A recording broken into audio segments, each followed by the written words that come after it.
Hello everyone.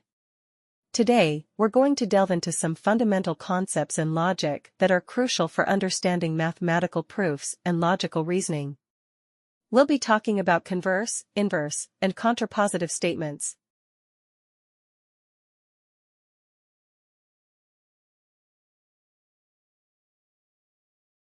Let's start with the basic structure, the conditional statement, also known as the if-then statement.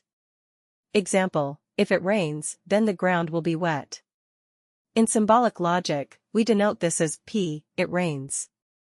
Q, the ground is wet. So, the conditional statement can be written as, if P, then Q. Converse. The converse of a conditional statement is formed by reversing the hypothesis and the conclusion. Example: original: if it rains, then the ground will be wet. Converse: if the ground is wet, then it rains. Symbolically, it can represent it as, if Q then P. The truth value of the converse is not necessarily the same as the original statement. Inverse.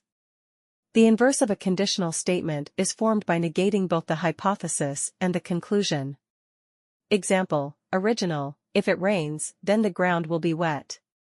Inverse: if it does not rain, then the ground will not be wet. In symbolic terms, if not P then not Q. Just like the converse, the truth value of the inverse is not necessarily the same as the original statement. Contrapositive. The contrapositive of a conditional statement is formed by both reversing and negating the hypothesis and the conclusion. Example: original: if it rains, then the ground will be wet. Contrapositive: if the ground is not wet, then it does not rain. In symbolic terms, if not Q then not P. The contrapositive always has the same truth value as the original statement. If the original statement is true, the contrapositive is also true, and vice versa. Let's summarize what we've learned about the original statement, its converse, inverse, and contrapositive with a concise table. This table will help us quickly understand the relationships between these statements. We're going to organize our information into a table that shows the symbolic form and an example for each type of statement. This will make it easier to compare and contrast them. Look at the table and compare them by own yourself. Understanding the concepts of converse, inverse, and contrapositive statements is essential for logical reasoning and mathematical proofs.